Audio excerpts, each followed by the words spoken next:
आपका दिमाग गुप्त रूप से आपके जीवन को नियंत्रित कर रहा है। क्या आपने कभी रुककर अपने जीवन को देखा है और सोचा है कि आप बार बार वही गलतियां क्यों करते हैं? आप उस नौकरी में क्यों बने रहते हैं जिससे आप नफरत करते हैं? आप अपने रिश्तों को खुद ही क्यों खराब कर लेते हैं? या आप किसी आदत को क्यों नहीं छोड़ पाते भले ही आप जानते हो कि वो आपकी क्षमता को खत्म कर रही है? ऐसा महसूस होता है जैसे आप कार चला रहे हैं, है ना? आप जागते हैं, निर्णय लेते हैं और अपने दिन भर के काम करते हैं, लेकिन यहाँ वो सबसे कड़वा सच है जो आप कभी सुनेंगे। आपका नियंत्रण नहीं है, आप ड्राइवर नहीं हैं। आप एक ऐसे वाहन में यात्री हैं जिसे एक भूत चला रहा है। वो भूत आपका अवचेतन मन है और अभी वो गुप्त रूप से आपके द्वारा किए जाने वाले हर काम को नियंत्रित कर रहा है। अपनी सुबह की दिनचर्या के बारे में सोचिए। उस तरह के बारे में सोचिए जिस तरह से आप प्रतिक्रिया करते हैं जब कोई आपको ट्रैफिक में काट देता है, या जब आप अपना बैंक अकाउंट देखते हैं तो आपको कैसा महसूस होता है। क्या आप सचेत रूप से उन भावनाओं को चुनते हैं? नहीं, वे बस आपके साथ होती हैं। हम ये मानना पसंद करते हैं कि हम तर्कसंगत प्राणी हैं जो तथ्यों के आधार पर सचेत निर्णय लेते हैं, लेकिन विज्ञान एक बहुत अलग कहानी बताता है। आपके जीवन का लगभग 95% हिस्सा ऑटो पायलट पर जिया जाता है। इसका मतलब है कि आपके अस्तित्व के विशाल बहुमत के लिए आप केवल उन पैटर्न, डर और विश्वासों का एक संग्रह हैं जो आपको समझने लायक होने से पहले ही सौंप दिए गए थे। आप अपना जीवन नहीं जी रहे हैं, आप एक ऐसी स्क्रिप्ट जी रहे हैं जिसे आपने खुद भी नहीं लिखा है। यही कारण है कि कड़ी मेहनत करना लगभग कभी काम नहीं करता। यही कारण है कि नए साल के संकल्प फरवरी तक दम तोड़ देते हैं। आप खुद से कह सकते हैं कि आप अमीर, खुश या फिट होना चाहते हैं, लेकिन अगर आपका आंतरिक सॉफ्टवेयर संघर्ष और कमी के लिए प्रोग्राम किया गया है, तो आपका दिमाग आपको उसी चीज़ पर वापस लाने का रास्ता खोज लेगा जिसे वो जानता है। आपके दिमाग को आपके सपनों की परवाह नहीं है, उसे आपकी खुशी या आपके बैंक बैलेंस की परवाह नहीं है। उसे केवल आपके अस्तित्व यानी सर्वाइवल की परवाह है। और आपके अवचेतन मन के लिए अस्तित्व का मतलब है वही बने रहना। इसका मतलब है कि आपको उसी परिचित जगह पर रखना, भले ही वो परिचित जगह दुख भरा जीवन ही क्यों ना हो। लेकिन क्या होगा अगर आप स्टीयरिंग व्हील पकड़ सकें? क्या होगा अगर आप हुड के नीचे देख सकें और वास्तव में कोड बदल सकें? इससे पहले कि हम इस बात में गहराई से उतरें कि आपका दिमाग आपको कैसे बाधित कर रहा है, मैं चाहता हूं कि आप खुद के लिए कुछ करें। अगर आप ये महसूस करने लगे हैं कि आप किसी और की शर्तों पर अपना जीवन जी रहे हैं, तो लाइक बटन दबाएं।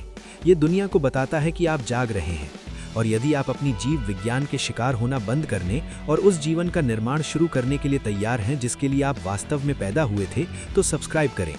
हम उन लोगों का समुदाय बना रहे हैं जो पुरानी प्रोग्रामिंग में फंसने से इनकार करते हैं। आइए वापस चलते हैं उस गहरी वास्तविकता पर कि आपका दिमाग कैसे काम करता है। इस गुप्त नियंत्रण का सबसे खतरनाक हिस्सा ये है कि ये पूरी तरह से अदृश्य है। आप अपनी जेल की दीवारों को नहीं देखते क्योंकि आपको लगता है कि ये दीवारें बस जीवन का तरीका है। आप ऐसी बातें कहते हैं जैसे मैं हमेशा से पैसों के मामले में बुरा रहा हूँ, या मैं बस उस तरह का व्यक्ति नहीं हूँ जिसकी किस्मत प्यार में अच्छी हो। लेकिन ये तथ्य नहीं है, ये सच नहीं है, ये आदेश है। ये कोड की लाइनें हैं जिन्हें आपने इतनी बार दोहराया है कि आपके दिमाग ने उन्हें आपके ब्रह्मांड के अंतिम कानून के रूप में स्वीकार कर लिया है। आपका दिमाग एक वफादार सैनिक की तरह है। आप उसे जो भी आदेश देंगे वो उसे पूरा करेगा। यदि आप उसे बताते हैं कि आप असफल हैं, तो वो सचमुच सफलता के हर अवसर को छान लेगा और आपको केवल वही कारण दिखाएगा जिसके लिए आप असफल होंगे। वो ये सुनिश्चित करेगा कि आप वहीं रहें जहां आप हैं। आज़ाद होने के लिए आपको अपने विचारों का अवलोकन करना होगा। अधिकांश लोग मानते हैं कि वे स्वयं अपने विचार हैं। वे अपने सिर में एक आवाज़ सुनते हैं जो कहती है आप ये नहीं कर सकते, और वे उस पर विश्वास कर लेते हैं। लेकिन आप वो आवाज़ नहीं हैं, आप वो हैं जो इसे सुन रहे हैं। कल्पना कीजिए कि आपका दिमाग एक महासागर है और आपके विचार सतह पर केवल लहरें हैं। अपने जीवन को बदलने के लिए आपको गहराई में डुबकी लगानी होगी।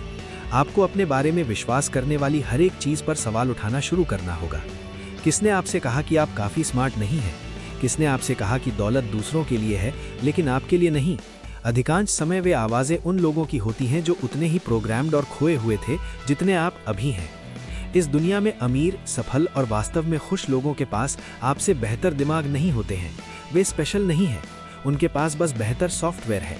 उन्होंने अपने दिमाग को वहाँ बीज देखने के लिए प्रशिक्षित किया है जहाँ दूसरे केवल धूल देखते हैं। उन्होंने अपने दिमाग को सुरक्षा के बजाय विकास की लालसा करना सिखाया है।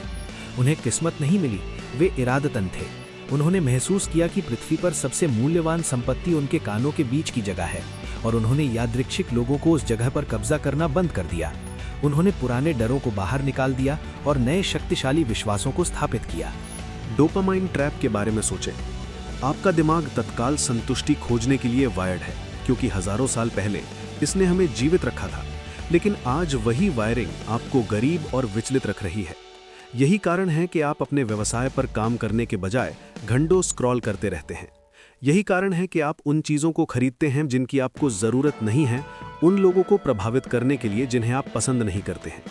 आप अपनी भविष्य की आज़ादी को 3 सेकंड के डोपामाइन हिट के लिए बेच रहे हैं। जिन लोगों ने अपने जीवन को नियंत्रित किया है, उन्होंने अपने रिवॉर्ड सिस्टम को फिर से प्रोग्राम किया है। वे अपना डोपामाइन अपने बैंक अकाउंट को बढ़ते हुए देखने से, एक कठिन वर्कआउट पूरा करने से या एक नया कौशल सीखने से प्राप्त करते हैं। उन्होंने एक कैथेड्रल बनाने के उबाऊ काम से प्यार करना सीख लिया है, जबकि बाकी सब कीचड़ में खेलने में व्यस्त हैं। अपने परिवेश को देखें। आपका दिमाग एक दर्पण है। यदि आप अपना समय बिना सोचे समझे मनोरंजन करने, दुनिया के बारे में शिकायत करने और उन लोगों के साथ घूमने में बिताते हैं, तो आपका दिमाग उसी वास्तविकता को आप पर प्रतिबिंबित करेगा। आप वही बन जाते हैं जो आप उपभोग करते हैं। खुद को दौलत और शक्ति के लिए फिर से प्रोग्राम करने के लिए आपको अपनी दुनिया को सुधारना होगा। उन चीज़ों को सुनें जो आपको चुनौती देती हैं, उन किताबों को पढ़ें जो आपको डराती हैं। अपने आप को उन लोगों से घेरें जो विचारों और निवेशों के बारे में बात करते हैं, न कि लोगों और समस्याओं के बारे में। आप उन 5 विचारों का औसत हैं जिनके साथ आप सबसे अधिक समय बिताते हैं। सबसे कड़वा सच ये है कि अधिकांश लोग कभी भी स्वतंत्र नहीं होंगे, क्योंकि वे अपने बहानों के आदी हैं। वे पीड़ित होने में सांत्वना पाते हैं। ये कहना आसान है कि सिस्टम में धांधली है, बजाय इसके कि ये स्वीकार किया जाए कि आपने ये समझने के लिए आवश्यक काम नहीं किया है कि सिस्टम वास्तव में कैसे काम करता है। अपने दिमाग को फिर से प्रोग्राम करने के लिए अत्यधिक जिम्मेदारी नामक चीज़ की आवश्यकता है।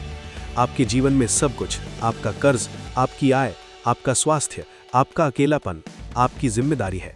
भले ही ये आपकी गलती ना हो, लेकिन इसे हल करना आपकी समस्या है। जिस क्षण आप इसे स्वीकार करते हैं, उसी क्षण आप अपनी शक्ति वापस पा लेते हैं।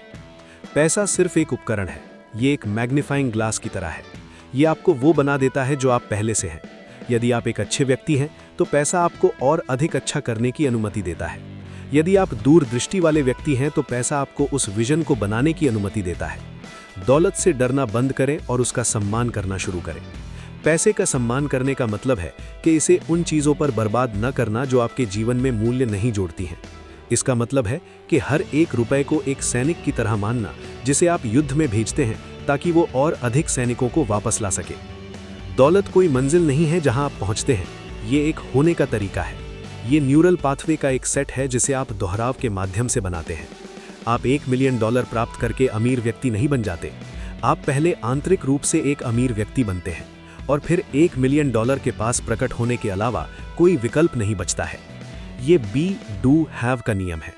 वो अनुशासित व्यक्ति बनिए, बी। वे काम कीजिए जो एक अनुशासित व्यक्ति करता है, डू। और अंततः आपके पास वो होगा जो एक अनुशासित व्यक्ति के पास होता है, हैव। इससे पहले कि मैं आज आपसे विदा लूं, मैं चाहता हूं कि आप कुछ असहज करें। मैं चाहता हूं कि आप अपने प्रति पूरी तरह ईमानदार रहें। अभी कमेंट्स में जाएं और मुझे बताएं वो गरीबी वाला विचार कौन सा है जिसे आप आज खत्म करने जा रहे हैं। क्या ये विश्वास है कि आप काफ़ी स्मार्ट नहीं हैं? क्या ये अपने अतीत को दोष देने की आदत है? क्या ये जोखिम लेने का डर है? इसे लिखो। अपने डर को नाम देने में अविश्वसनीय शक्ति है। जब आप दूसरों के सामने किसी विचार को बदलने के लिए प्रतिबद्ध होते हैं, तो आप अपने दिमाग को फिर से जोड़ने की प्रक्रिया शुरू करते हैं। आइए एक दूसरे को जवाबदेह बनाएं। आइए यहीं और अभी रीप्रोग्रामिंग शुरू करें। मुझे ये मत कहो कि तुम कल से शुरू करोगे। कल एक भूत है जो असफल लोगों का पीछा करता है। इसी सेकंड से शुरू करो। अपने अगले विचार के साथ शुरू करो। मनोरंजन के बजाय सीखने को चुनो।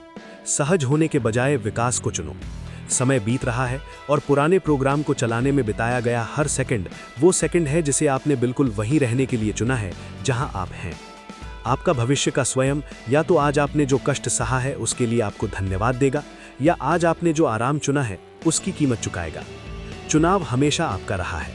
आप अपने दिमाग के वास्तुकार हैं। आप अपनी वास्तविकता के कोडर हैं। इसलिए वो सब कुछ बनने के लिए जिसकी आप आशा करते हैं, एक झोपड़ी बनाना बंद करें और एक कैथेड्रल बनाना शुरू करें। दुनिया आपके उस वर्जन का इंतजार कर रही है जो अंततः नियंत्रण में है। केंद्रित रहें, भूखे रहें और अपने दिमाग को अपग्रेड करना कभी न छोड़ें। मैं आपसे अगले वीडियो में मिलता हूं।